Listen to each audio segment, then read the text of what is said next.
the Bain Free Radio Hour.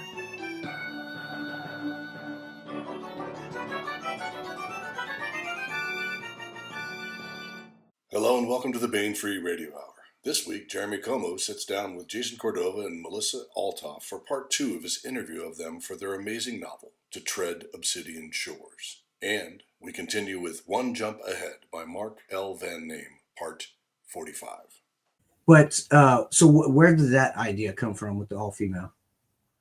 So I was thinking about it, and I was like, okay, so women in combat. It's a very touchy subject with a lot of people, and I was thinking the Martian Foreign Legion would want women to join the Legion because it's pretty much you serve 10 years, you get citizenship. It's that simple, just like the French Foreign Legion does. Okay, well. How would women apply who want to get off their hellhole worlds do it? Well, I need gun crews, support crews.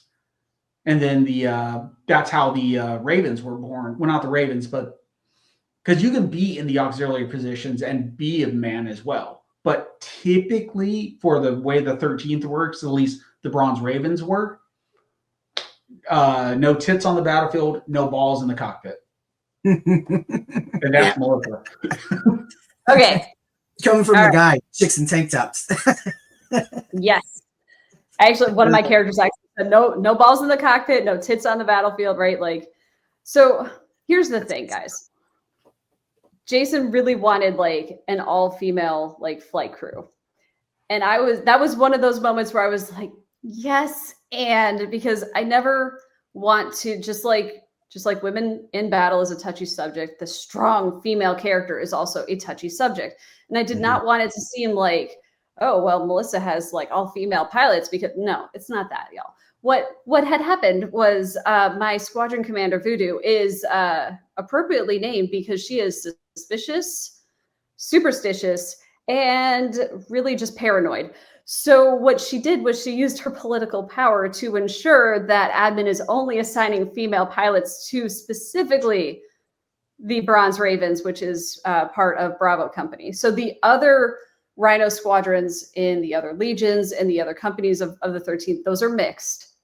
Boys fly too. Okay, we do have male pilots. But it was important to Jason that we have that all-female company. It was my challenge to figure out, okay, how can I make this realistic?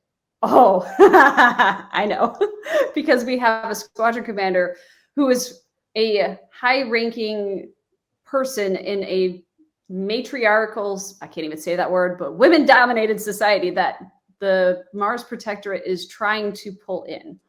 So she has political power outside of the Legion structure, because in no universe is a major going to have the power to tell admin anything. But if she has political power, that was where we had fun, like with the 500, with Passivin, with all these different political substructures, being able to, okay, how would that affect things with these characters? And to me, it was hilarious that all that potential political power, and Voodoo used it because she noticed it with all her paranoia. She noticed that the one time they had all female aircrew, just a quirk of the system, they had no losses. The instant they had a male pilot, everything went bad. And every time since that they have had a male in the cockpit, everything has gone sideways. So all this it's just coincidence, but it's reinforced her superstition. And she's like, nope, I will not have it. No balls in my cockpit. It was a lot of fun to play with, but it does create an interesting environment, especially when we're going to get to use other companies of the Bronze Legion where they have mixed crews, where they have male and female pilots. And because I mean, guys, right now, like our modern military, it's male dominated, air crew or not, it is male dominated for good reason, because more guys than women want to serve. So justifying having that skewed was a fun challenge, and I enjoyed getting to play with that. Plus, from a storytelling point of view, when you're down in the dirt and your back's against the wall and you're looking for your ride, there's nothing to a young soldier's heart that is more emboldening than seeing than knowing you've got beautiful women in flying machines of death coming down to save your ass. Valkyries, yeah. Right. And that was originally what we called them, was Valkyries, right? Because that was Jason's vision. And getting to figure out how to make that work in the world that he set up and that I helped build was amazing. But also, y'all, everybody hot in this universe. Everybody hot. Yeah, yeah, I get it. It's like the Olympics, you know. It's they just sex fest throughout the Olympics because everybody's young in shape and away from home. Anyway, that's true. No comment. Yeah, and you did do a good job of in many ways, but with the politics, you introduced the politics, but you didn't make it episode 1 of Star Wars, you know, where it's all about politics, you know, but it pushes the story along and it's interesting and this is all right. We did that. Moving on, and that was great. And like you said earlier, the strong female character where, you know, she's just a badass 24/7. You didn't do that. Boring. You made it dynamic and all that, which was good to see. And speaking of women, it's crazy how many female pilots I know personally. Right. I know I know at least 3 or 4 of them. Mostly through you guys, but speaking of female military, hey, we haven't talked about hey yet. Okay, so there I was talking with Jason in my kitchen, as one does, and we're talking. I'm like talking about these gunners. Preface here: both of us were a little over caffeinated at this point. Oh, 100%. When we are talking, I don't mean talking. We're cackling. We are like, we call it chaos plotting because we're jumping all over the place. We're having a great time being completely chaotic and retarded at times. But we were like, okay, so we have these gunners and everything. And I don't remember which one of us came up with it, to be honest. This was just one of those like, have you seen Moana? Have you seen that stupidly awesome chicken that is like, it's freaking That's how it came up. That's how it came. We were talking about Alan Tudyk. Yes, and we're talking about his vocal range. And I went to Juilliard. He's a freaking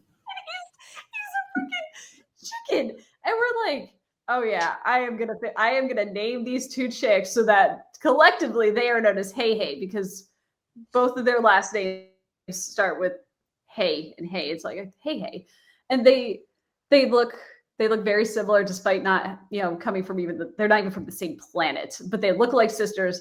They have full up leaned into that as far as how they talk, how they act. Like they are chaos personified, and I love them dearly. They are amazing. Both gunners, yeah. Pretty sure they share a single brain cell. Oh, there was a little bit of projection there between how like me and Marisa could get at conventions where we have the single brain cell and it migrates from us to Casey. And we're like, wait, I think Casey has the brain cell. We should go find her. It was. Who's got it? It's like the one eyeball. What is yes. The one eyeball. What's the witch? Yeah. Yes. Okay, so here's the thing with me. I cannot stand when you have an awesome female character. She might be a strong female character, but she could be awesome. But every other female character is retarded or mean or useless. I hate when that happens. I want all of my female characters to be just as well-rounded as my main POV character. And for that character to have good relationships with women, because I cannot stand when you have that, it's becoming a cliche and a bad one where she's surrounded by mean girls and none of the girls like her and all she has are the guys. And I'm like, nah, I'm not playing that game. So yeah. Blue has a strong relationship with the other pilots. She has a strong relationship with her fellow pilot and roommate Killy. She has she has those good female relationships. She builds one with Mitzi, who we haven't talked about yet at all. Mitzi is one of our secondary POV characters, and she is very important and about as naive as Tavi is throughout this book in social situations. So Blue kind of takes her under her wing. Like she's the mirror of Tavi, where Tavi's got the street smarts. Mm-hmm. Mitzi's the child prodigy, the book smart girl.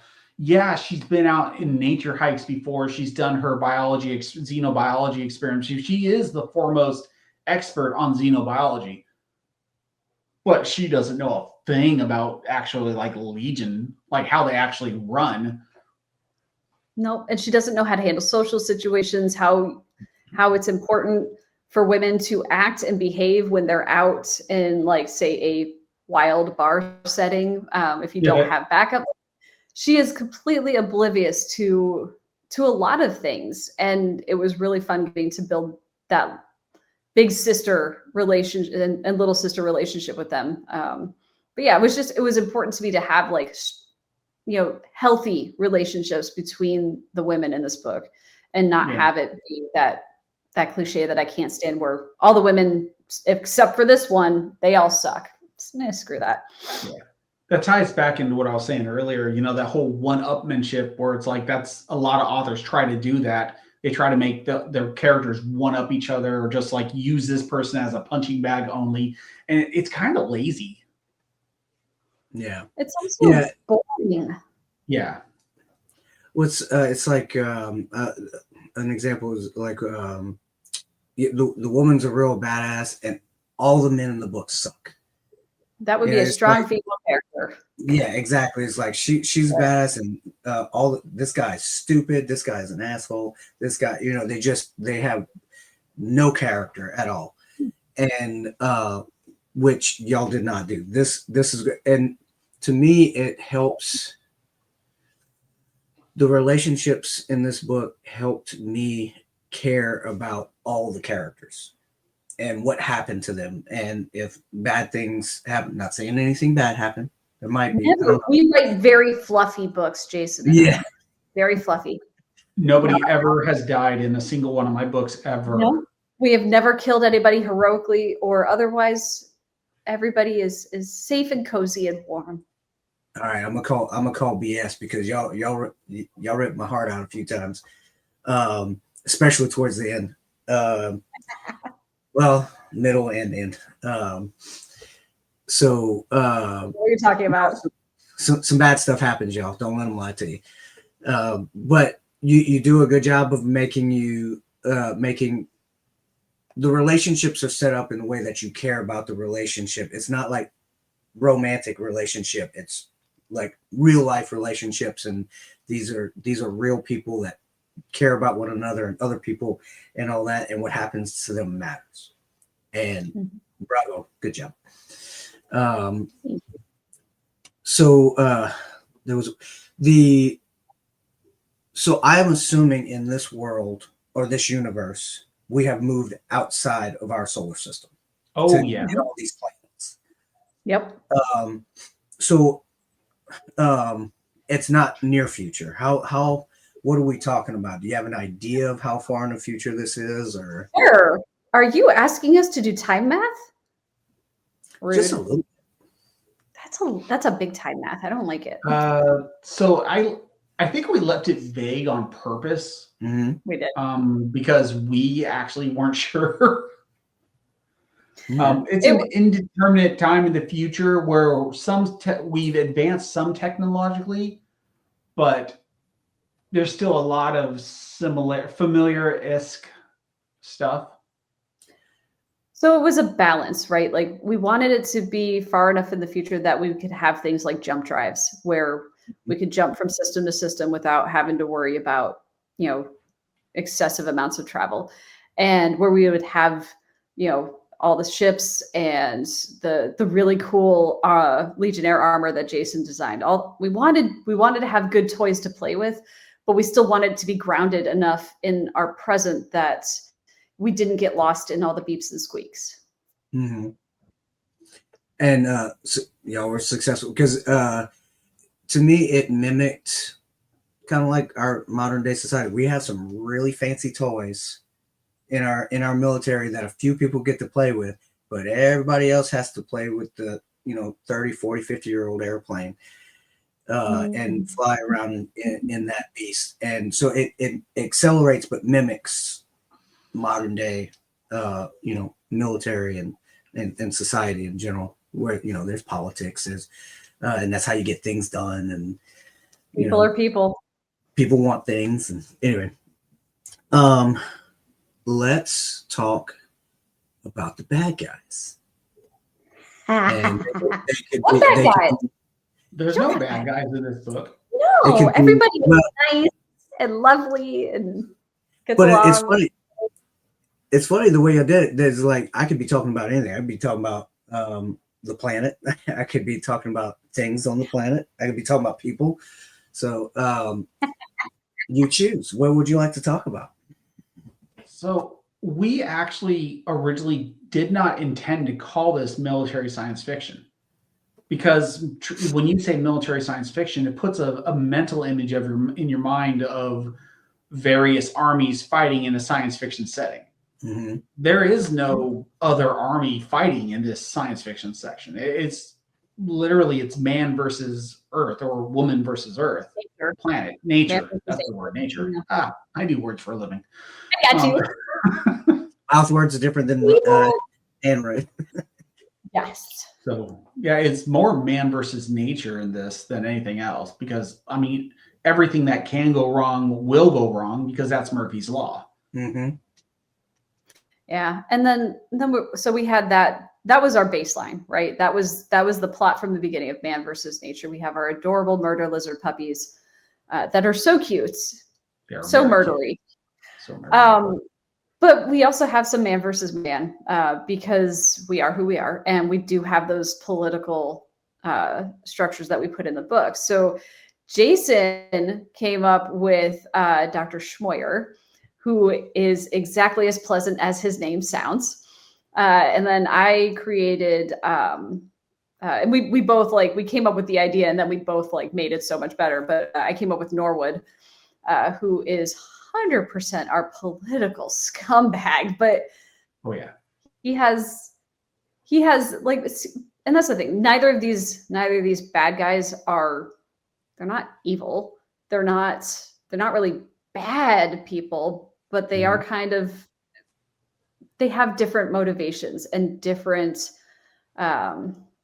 drives than our noble legionnaires and dropship pilots. So it was fun getting to play with, okay, this dude wants this dude over here wants this, and our heroes in the middle are like, I don't want any of this. I wasn't even supposed to be here. I wasn't supposed to be here today, man.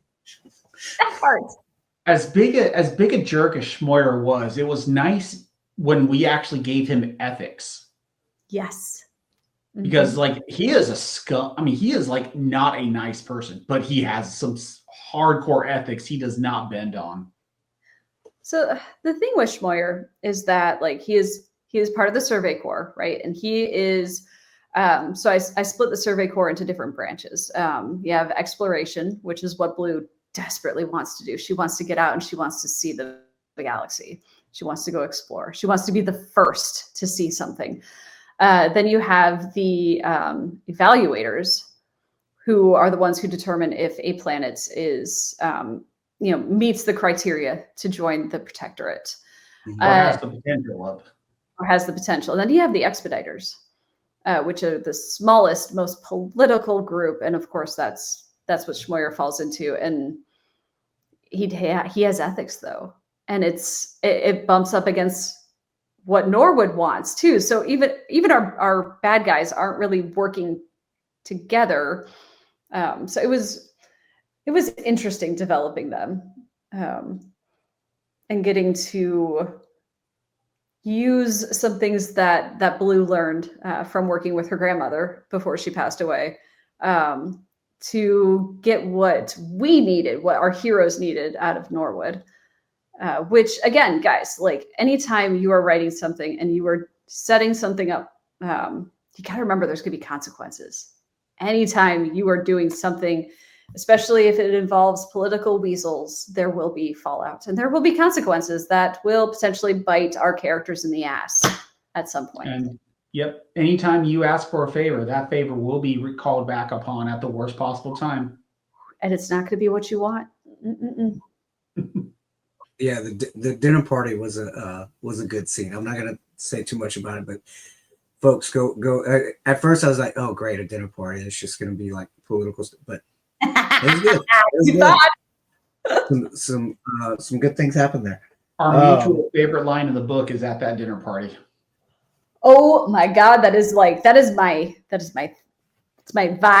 is my whole theme for 2026, y'all. This is no longer the hill I will die on. This is the hill I will kill you on. Yeah. Abby, political savage.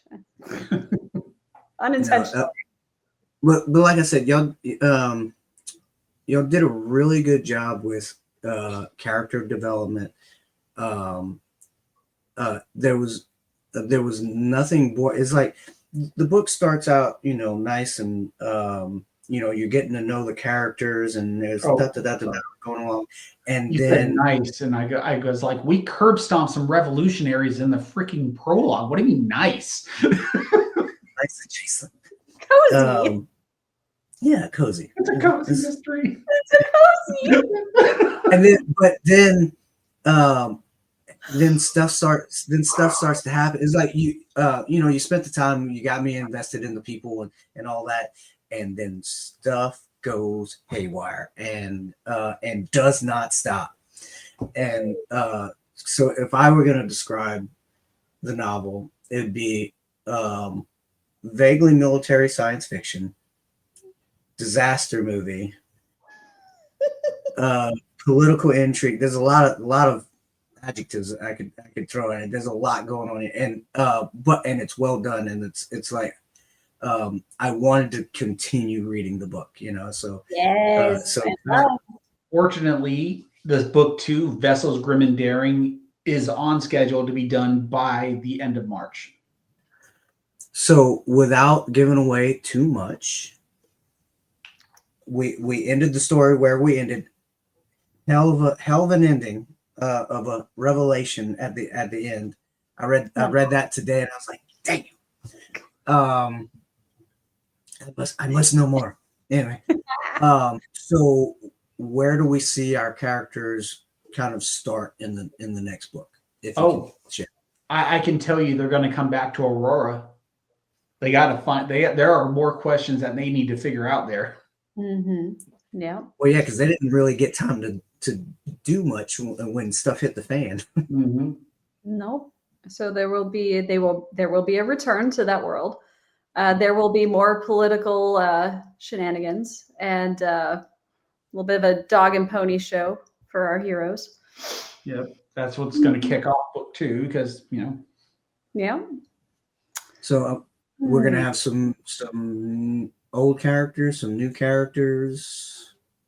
For the most part, you will see a return of everybody that was in book 1 that is still breathing at the end of book 1. What? Nobody dies. Right. I said they're fine. Fine. They'll go walk it off. Rub some dirt on it. Just, you know what? It's the military. They'll just give them tell them ice it and here's some 800 milligrams of ibuprofen. And change your socks. Right. Yeah. But we also are introducing a couple new characters, which are in the short stories we've written. Mm-hmm. They'll be making an appearance in the book as well. So it all ties together. Awesome. Okay. All right, guys. I need you to read. If there is a Bronze Legion short story, nothing that Jason and I are doing in those short stories is unconnected to the main storyline. Highly, highly foot stomp recommend that you check those out because you're going to need to know what's in those stories. Can you read the novels without reading those short stories? Absolutely. But you're going to miss some of those Easter eggs that we planted. And I said that phrase like I meant it. And those are both on Bane.com? The first one's on Bane.com. That's To Catch a Crow, which basically it tells something else that happened during the Liberty Call at Sagat Nam. And it is legitimately a lighthearted shenanigan type story. Nobody dies, I swear. Nobody dies. But and then we have another one in Jamie Ibsen's Plausibly Deniable called Backup Plans. Backup plans. Backup Plans, which touches on the tyrants and why Tabby is so important. It also touches on the Survey Corps and the Survey Corps as well, yeah.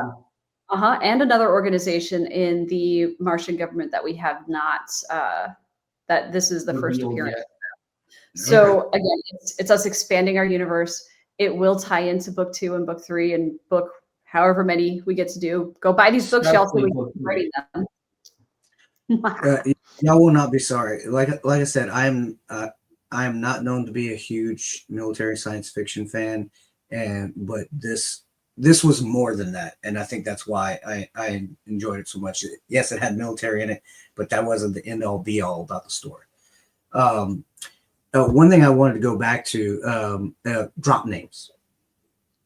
So like call signs and things like that, people have to either earn or be given, or definitely have to be given their drop names. They can't pick their drop names.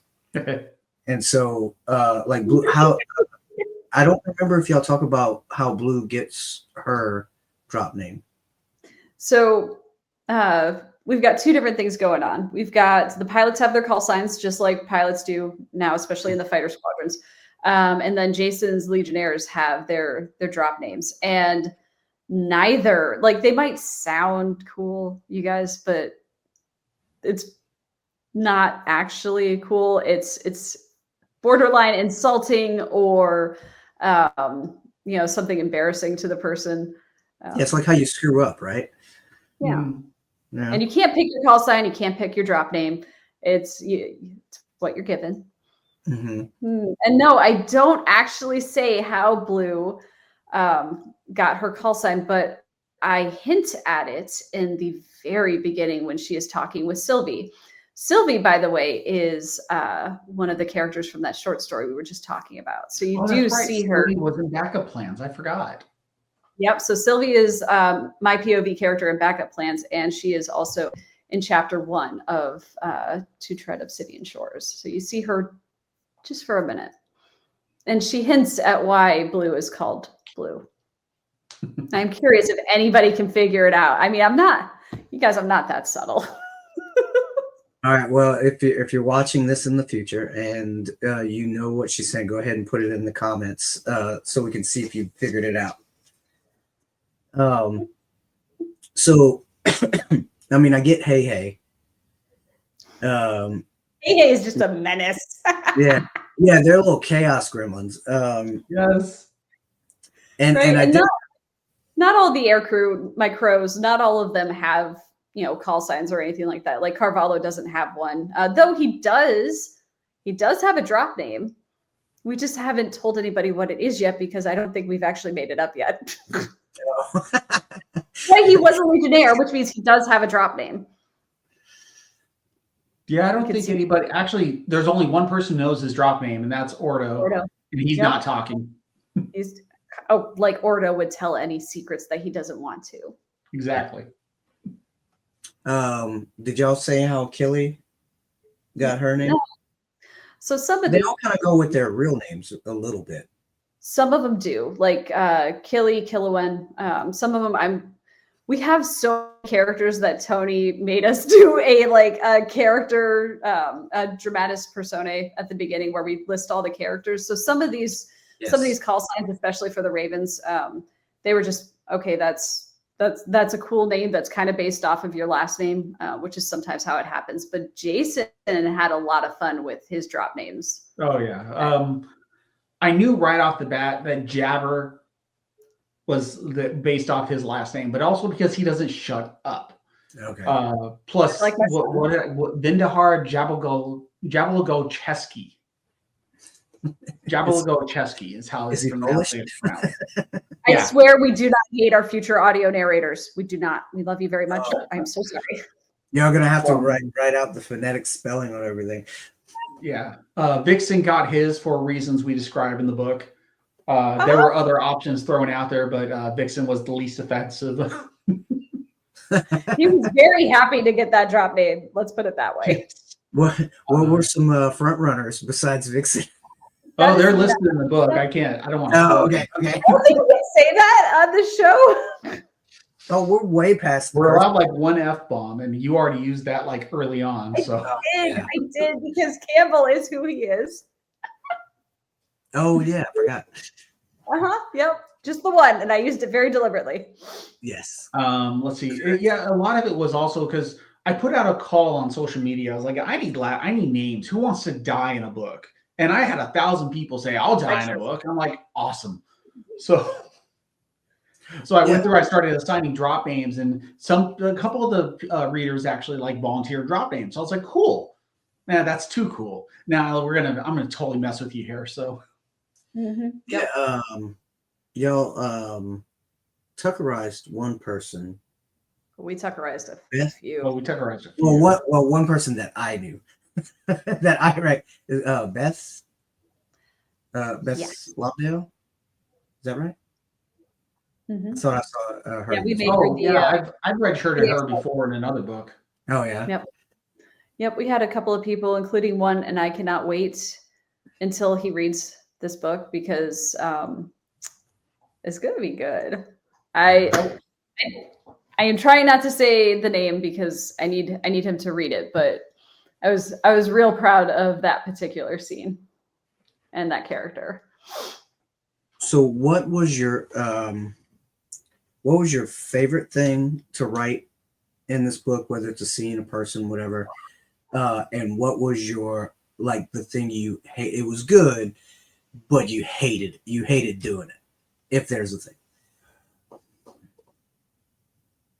Oh boy. I really, really enjoyed the bar scene, the bar brawl. It was good.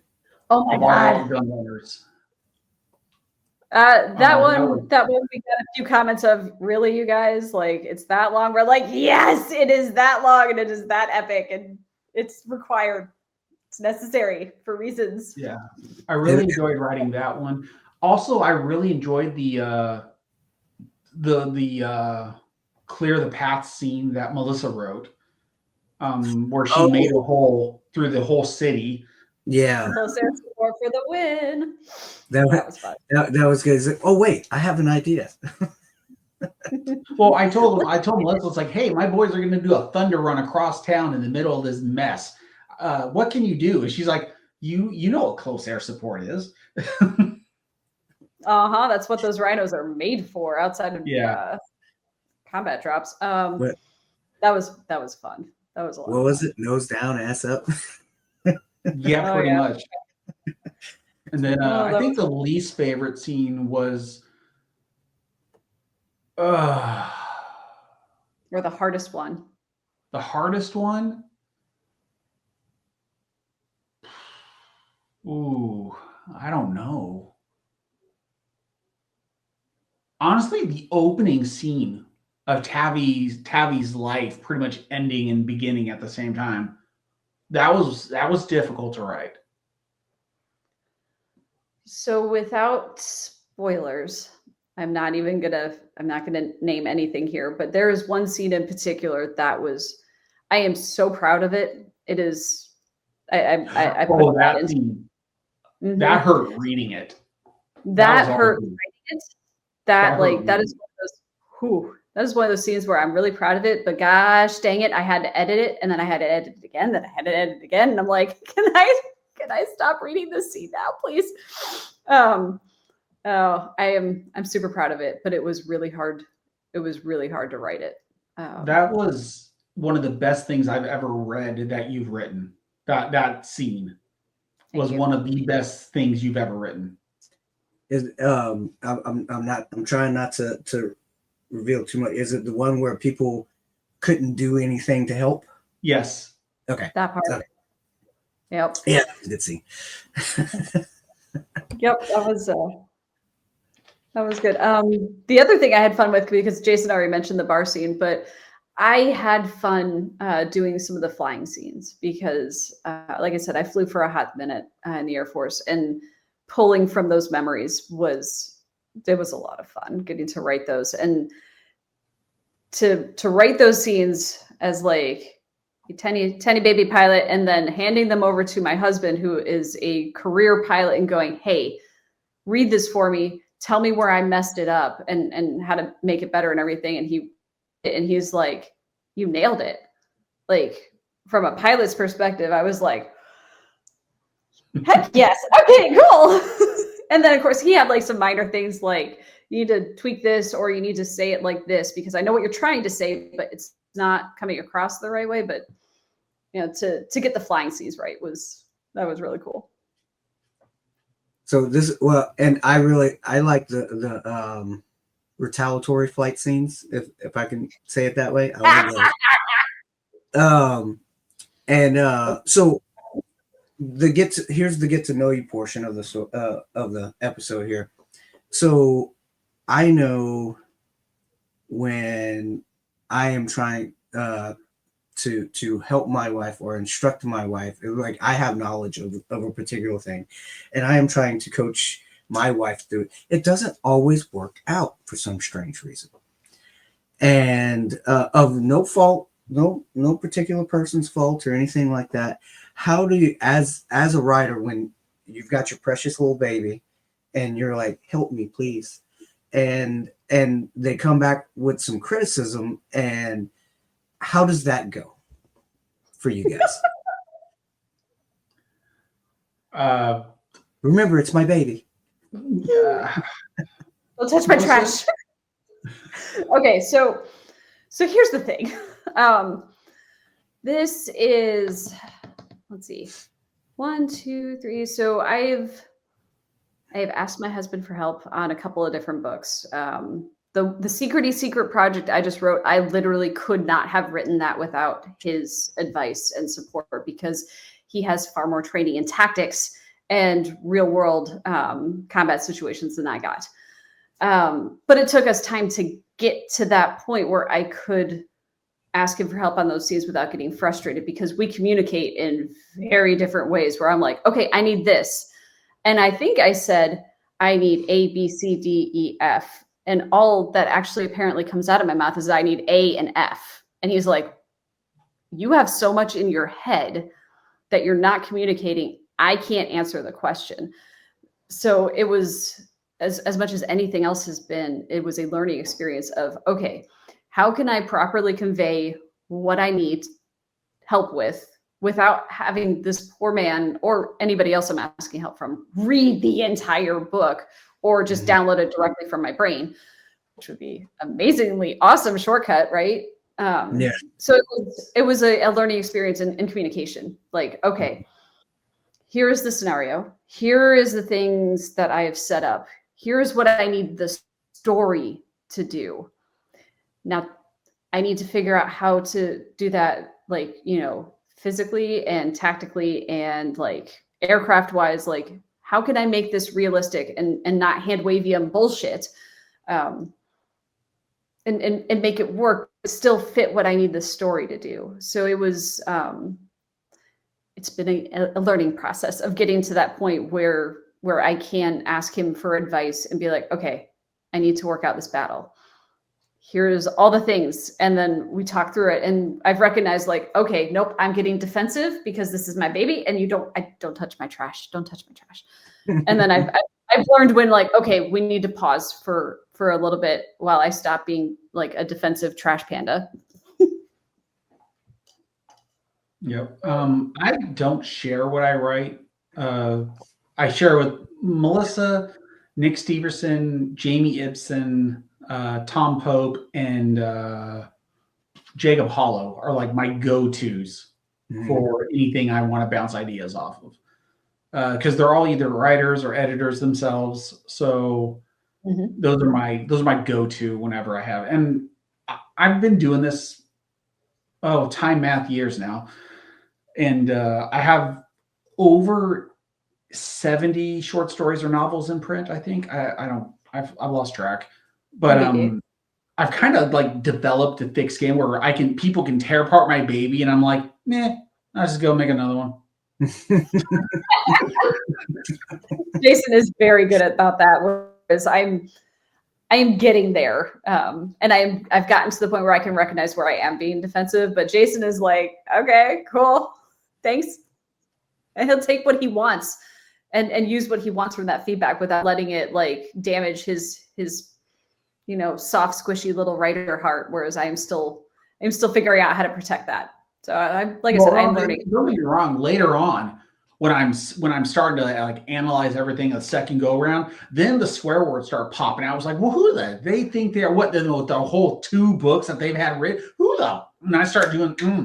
It starts coming out. It's like the snap. I've heard the snapping on the phone, y'all. It is a thing. It's pretty good. And I wanted to ask this a while ago. Have y'all had any, and without naming names or any specifics, have you ever had a bad co-writing experience, or have you just been lucky? Oh yeah. Oh, I mean, sorry, I didn't hesitate. Wow. I don't know what he's answering. I've had a couple bad. Yeah. It wasn't so much as the creative process just didn't gel between the two of us. There's only been one where I've literally been afterwards, F that dude, never, ever, ever again. All right. So you know it's a dude. It's not you, Melissa. Not me. I haven't pissed him off that badly yet. Give it time. She said yet. Give it time. Give it time. Now, I haven't had any truly bad experiences. I have had different experiences. And there is always a point where you're going to disagree with your co-author. And how you handle that disagreement is what really matters. Because like Nick and I have disagreed on things. Jason and I have disagreed on things. And how we've handled it is really healthy, I think. And it's helped us build a really strong working relationship. Because half the time we are saying the same thing, but I'm saying it in Melissa speak and Jason is saying it in Jason speak, and neither of us is understanding the other. We're like, whoa, okay, let's start over. Let's start from the beginning. I think you're saying, oh shoot, we're saying the same thing. We're agreeing with each other. We've had that argument actually once. We stopped after about 5 minutes, say, wait a minute, we're saying the same thing. And Melissa was kind of like, oh yeah. Huh? Yep. It's crazy. That conversation with my wife. Yeah. Yeah, and we've gotten faster at recognizing it each time it happens because we're like, well, wait, it's this, but wait, we're saying the same thing. We're just coming at it from different angles, or we're using different words. So we've gotten really good at recognizing, and there are a few times where we've legitimately disagreed. Like, I think it should be this. Jason thinks it should be that. And one of the things I really liked with Jason is that at the beginning, he was like, we need to, yes, we are co-authors, but I consider Jason the senior author on this project because 1, he came up with the idea originally, and 2, he has just a little more experience than me. So if it is, no kidding, not my character, but a story thing where we're not agreeing, I will defer to Jason's opinion. Just so long as I get to voice mine, which he always listens to me. Like, hey man, I think it should be this because of this. You think it should be this, and I am perfectly willing to do that. So long as you hear what I wanted and we go with yours, cool. I'm perfectly happy with that. So Jason has never not listened to what I had to say, which is, again, it's one of the reasons we have a really healthy working relationship. And 9 times out of 10 too, I won't typically fight you on anything unless it affects the story. Then I'm like, hold up. Yep. And I think there's only really been, and I don't remember what it was. I really don't. I think there was only one time where we couldn't find an actual compromise where it was a yes and. I think there was just one time where I was like, oh, you right. Mm-hmm, you right. Totally wrong. And we did what Jason wanted. And I don't remember what it was. But it was a story structure thing. And it was a short story. It wasn't even the book. Nice. It was the shorts. It was backup plans. Yes. Because I remember how mad I was because going up to that, and it had nothing to do with you. Oh, no. There is a whole other story there on why Jason was big mad, but Melissa had just kernel of an idea for backup plans. Like I thought of the end of the story before anything else. I'm like, but Jason, what if we do this? And it was amazing because Jason went from big mad to, yeah, we could do this and then this. And we have so much fun with this, you guys. It is just amazing. So co-writing, I get co-writing a whole novel. Is it more challenging to write a short story together because you only have so much time to get this story across, or is it basically the same thing? We've had pretty easy. I mean, honestly, the biggest conflict we've had is just finding the time when we both can sit down and work on it, because we both have so many other projects in the fires right now. Which is a horribly awful, so bad, so it's a terrible problem that we have, guys. Yeah. Not sad about it at all. It is a challenge. It also, though, for short stories, I'm not always the senior writer. Like for backup plans, Melissa was the senior writer. I deferred to her on everything on that one. For To Catch a Crow, that again, Melissa was the senior author. That was her baby story. I didn't know that. Senior author on that one. But for like our collaboration for the John Ringo anthology we're going to be in, that one I was like, I know this universe way better than you. Let me take lead. 100%. And I was really grateful for that one because I didn't. Again, this is a matter of like balance and juggling and time. Because while we do not do time math, we only actually have so much of it, and we do need to sleep sometimes. So I didn't have time to read that whole trilogy and really immerse myself in that universe. So I was like, yep, I will support you 100%. Whatever you want to do with this story, I contributed, but Jason was 100% lead on that one. And I think that story, it turned out really good. So it was good. I enjoyed it. Yeah. I know the editor liked it. Yeah, he did. Great. So great. So speaking of time, there's only so much time in the day, and you can't write all the time. You have lives, you have work, you have all that. What do you do to energize yourself for writing, to have experiences, to, is it reading, going out and do sports? Do you play games? Whatever it is, what keeps you from pulling your hair out and so that you can continue writing? Well, I'm a reader for starters. I love reading books. I'll read 2 to 3 books on average a week. Mm-hmm. I read very quickly as well, which is another reason why Tony likes having me around. Like I read Melissa's book in one day, and it was an afternoon when she first sent it in. Mm-hmm. I'm such a slow reader. It boggles my mind when people read that fast. I play a lot of chess. I'll walk at work anywhere from 3 to 5 miles every day during my lunch break, or when I'm talking on the phone. Mm-hmm. But I pretty much don't have much of a life, really. I'm an indoorsy, introvert, get away from people kind of person. Mm-hmm. You would know it from the way I am at conventions, but I just about 20 minutes of peopling and I'm done peopling for the day. Yeah, and conventions, that's game time. It's it's different. Well, that's work. So yes, work it is. You are on the entire time. Listen.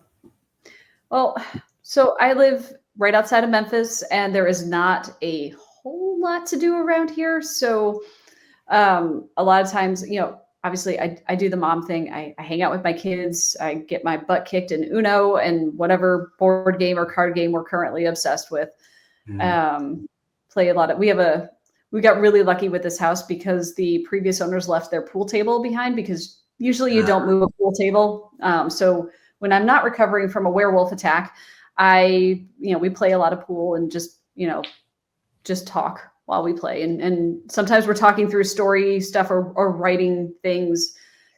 Sometimes it's like, oh, I cannot wait to move away from this place. But outside of that, like Jason, I read. I do a lot of walking, whether it's while I'm talking on the phone with all you guys, or just working through a story issue in my head. And I listen to a lot of music. Music really, really helps me.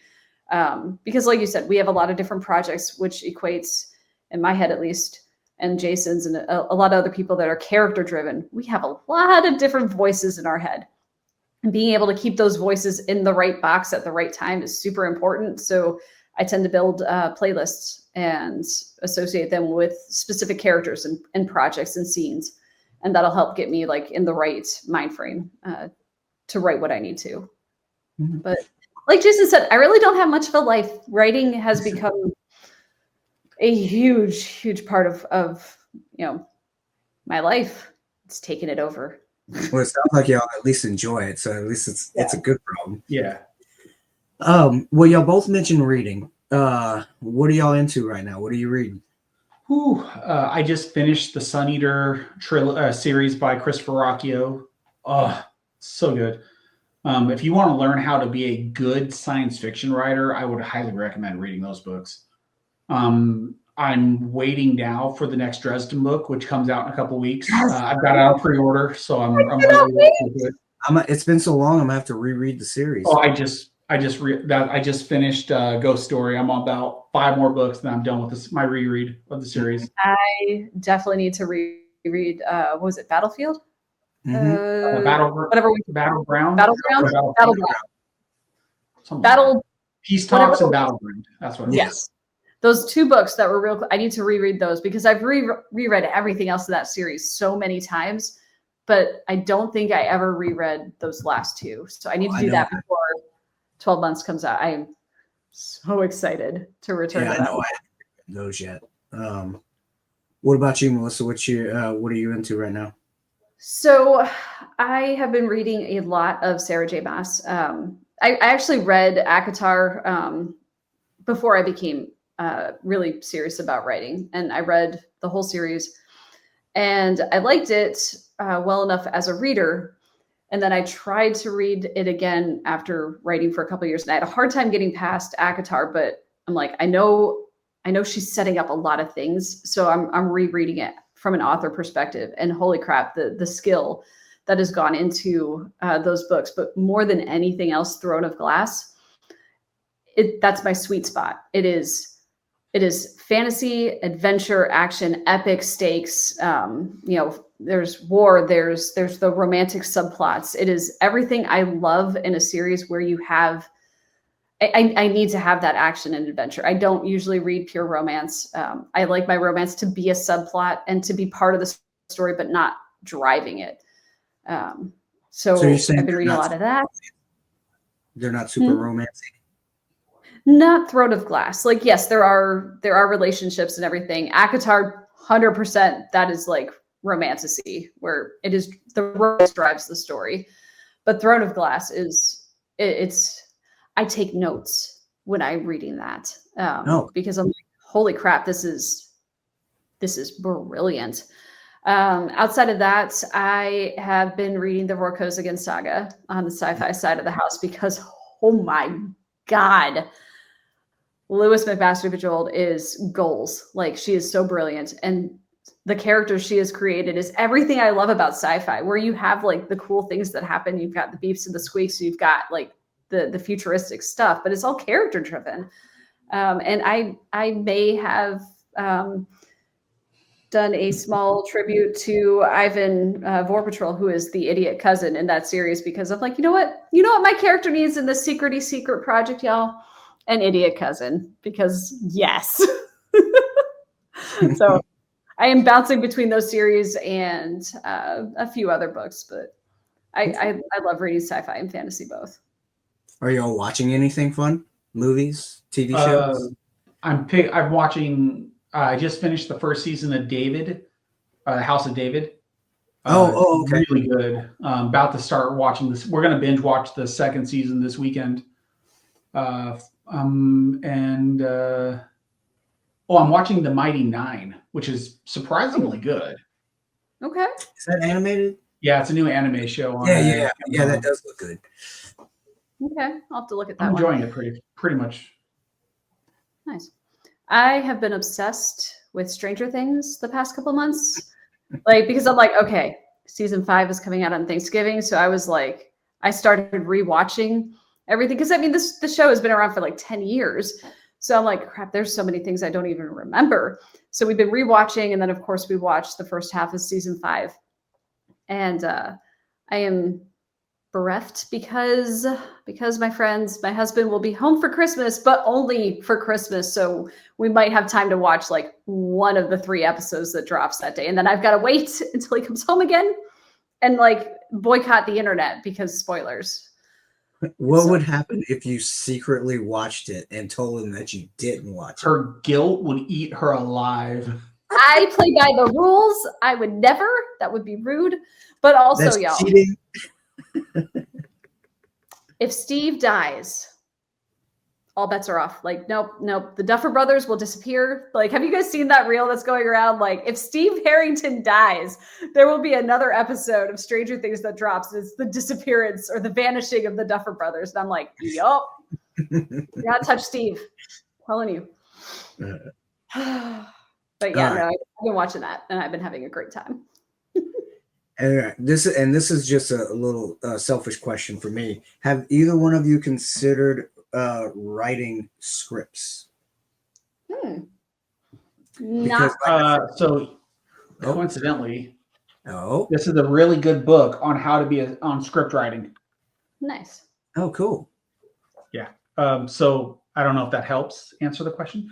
Oh, sir, yes, sir. All right. Because and the reason I asked is like I read this book and I was like, I would like to see this. I would watch this movie. And because I was reading it and I could take breaks and I was like, can't breathe, and because there's some scenes like that in there. And if this was a visual, I feel like it would be very, very strong. And so, if done well. And then there's the very last scene, and it's after all the things have happened and things have calmed down, and it was Tavi in regard to his charge, and when he says that one line, boy, it just got me right there, and so yes, so please, if y'all are at all interested in writing scripts, I concur. Go forth. Sadly, we are at the end of the show, but I want to give you guys a chance to promote anything that you would like to promote. So, Jason, go ahead. Well, again, my name is Jason Cordova. I'm really looking forward to the Monster Hunter Files Volume 2 that I co-edited with Larry Correa. Larry and I both really loved Melissa Olthoff's story that was in it. We enjoyed all the stories. And then I have an anthology that just came out this past summer called Dancing with Destruction that Melissa is also in with Nick Steverson, and they collaborated with Casey Azell in it. And then I've got a new one coming out later this year from Baen. Called Chaos and Consequences, which Melissa's daughter actually named for me, which was awesome. Oh, cool. It was really cool. And she every time I am on the phone with Uncle Jason, she's like, remind him he owes me ice cream. I'm like, I owe her an ice cream for coming up with the title. He's not going to forget. And I just had some indie stuff. I do the Quintus Fox Bounty Hunter series, which I write it's Firefly if Jane was the captain. Oh, awesome. I'd read that. This boy. It is really good. I've been the first reader for both of them, and they are, my God, like I read them and then I go, okay, well, I guess I'm going to have to watch Firefly again. Oh no. Where can those be? Those are on Amazon right now. Okay. And that's pretty much it for me, right? I've got. All right. Melissa? So I had my first Baen novel come out in June of 2025, Rise from Ruin. And the audio, oh my God, the audio performed by Nora Sofyan came out in September. So it has both physical copies, ebook, and amazing audio. And I am so proud of it. And the sequel will be out in July of 2026, Tempered by Fire. And that's currently going through the editing process. So I'm really excited to get back to my utterly ridiculous Griffin.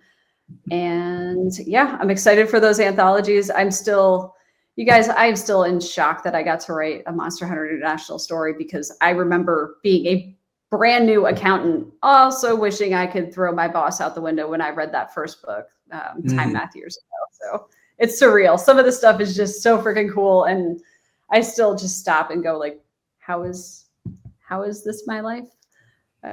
So yeah, that's the only things I can actually talk about. But that secret is secret, man. That is another one of those. I'm sorry, I get to do what? It's awesome. Yeah. No, Feral Ladies. I think I understood that. So weird. So I think he said Feral Ladies. So our Feral Ladies podcast, we do that.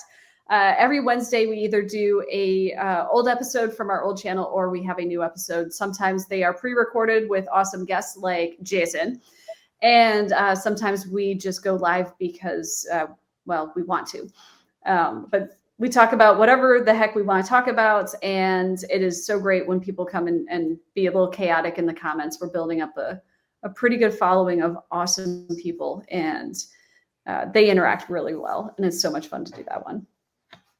And Jeremy is our awesome producer and puts up with our shenanigans. And I would like to point out that of the three of us Feral Ladies, I am the one that usually does not swear in the first 10 minutes. No, you, out of the three of y'all, you are the well-behaved one. Which is shocking. I know. It's like, I can't keep the F-bombs out of their mouth for the first 10 minutes to save my life. And it's fine when I can edit it. There's I like to edit. I put a roar sound over the curse words, and sometimes it's just raw, raw, raw, raw. You know, it's just. My very first writing tip I gave Melissa was, God, you drop a lot of F-bombs. Okay, y'all, in my defense, I know we're out of time, but in my defense, Jason was reading my second novel ever, Shadows May Fall, which is the Hit World Valkyries universe. And I had just come off of writing my first Salvage Bunny book, which in the Salvage universe, you really can't swear. So it was kind of one of those rebound situations where I'm like, I'm free. Okay, I was a little too free, but you know what? I learned. It's fine. It's like FD, F. Yep. Well, we have fun doing this. This has been a pleasure. I really appreciate you guys spending 2 hours with me. This will probably get split up into 2 episodes. This was a wonderful book. Like I said, I'm not really into military sci-fi, but this one got me.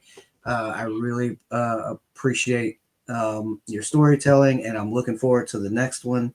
And hopefully I get to interview you guys for that one too, so I get to read it for free. Yes. It's always fun.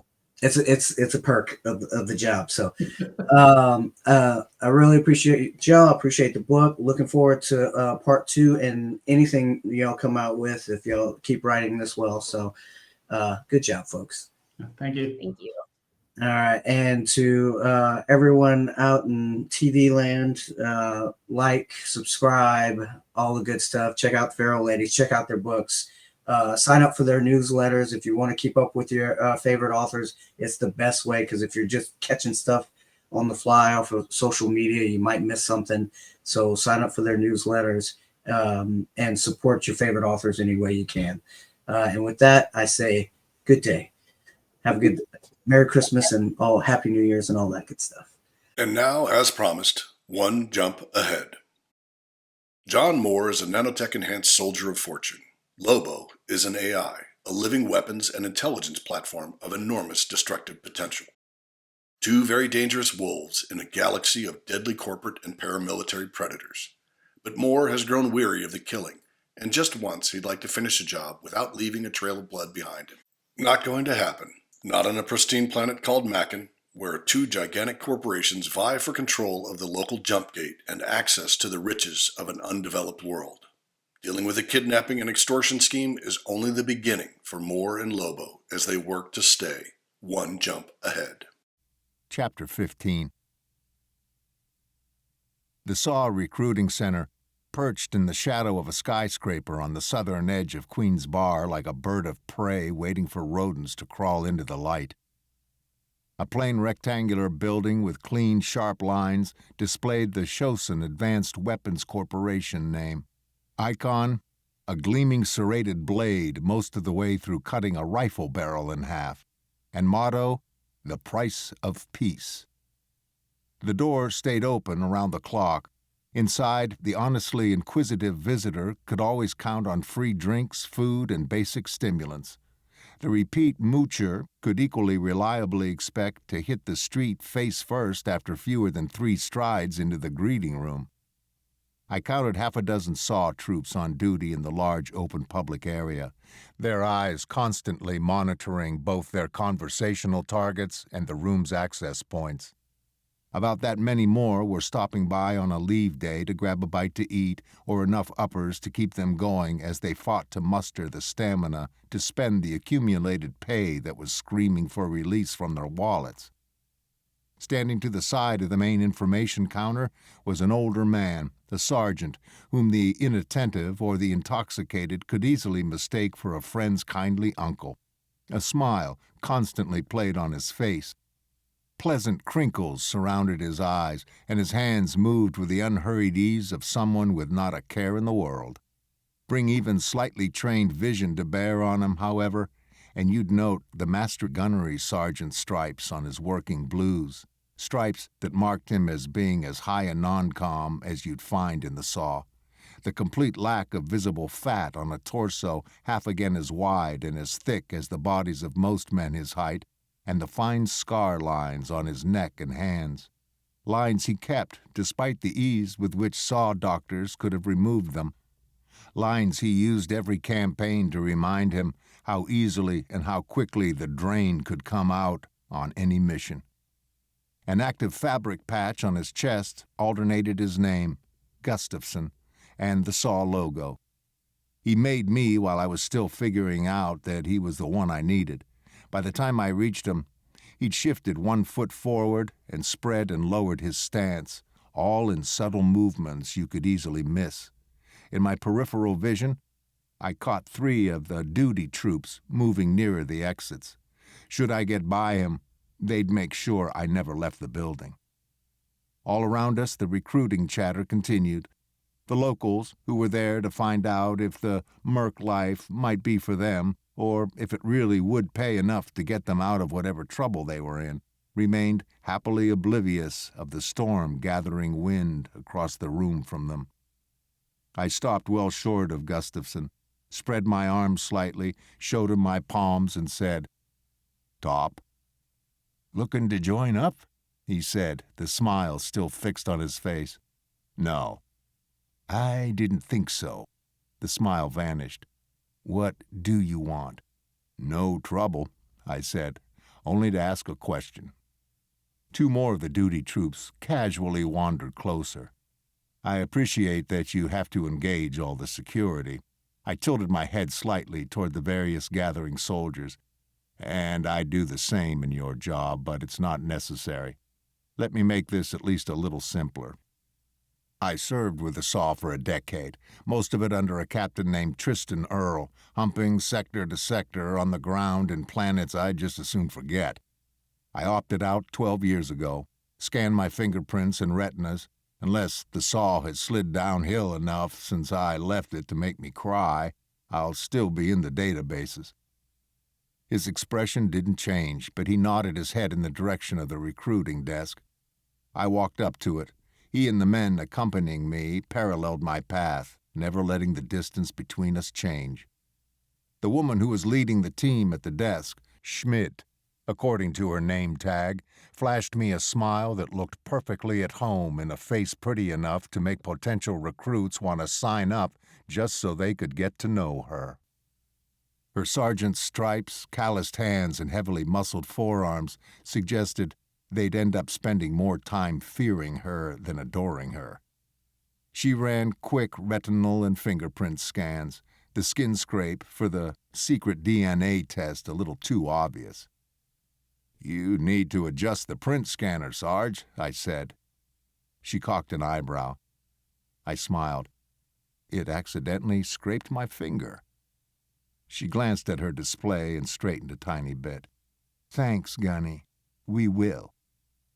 Gustafson stepped up, clapped me on the back, and led me off to a side room with a sofa, a few chairs, and a low table in the center of the seats.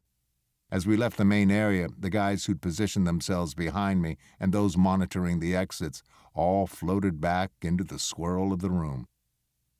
He sat, and I did the same. "What can we do for you?" he said. "Don't tell me you miss it." I laughed. "Now and then, sure.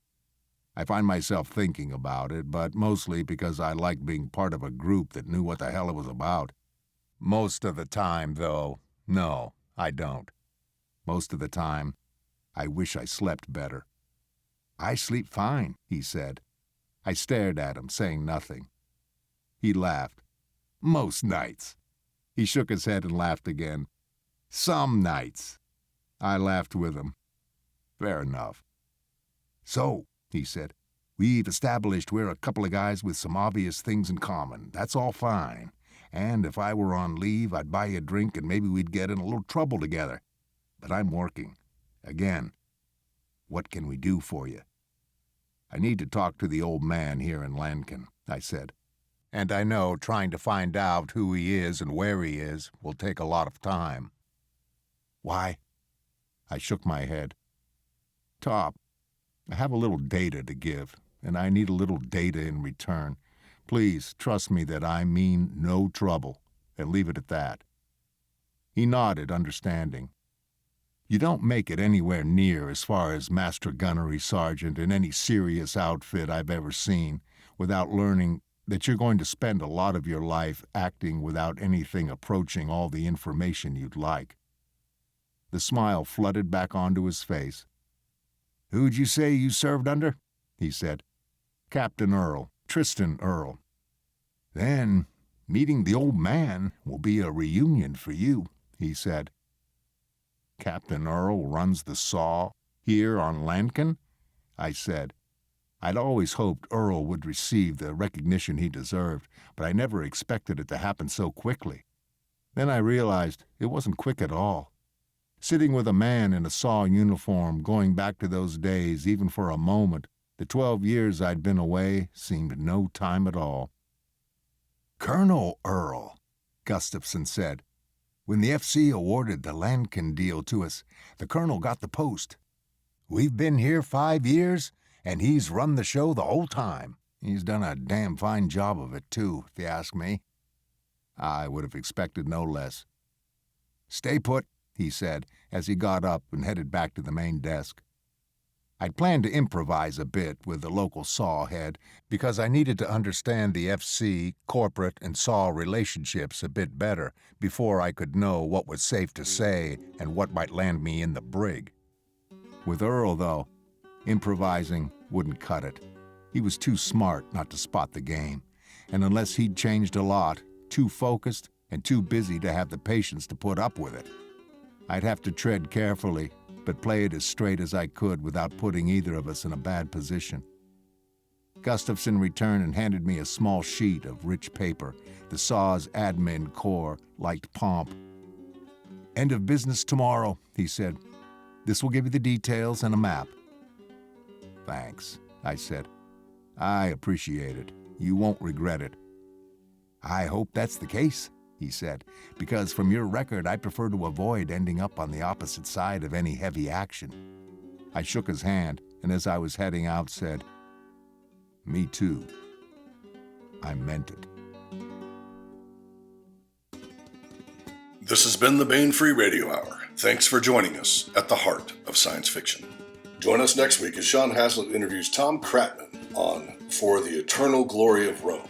And later, we continue with part 46 of One Jump Ahead by Mark L. Van Name.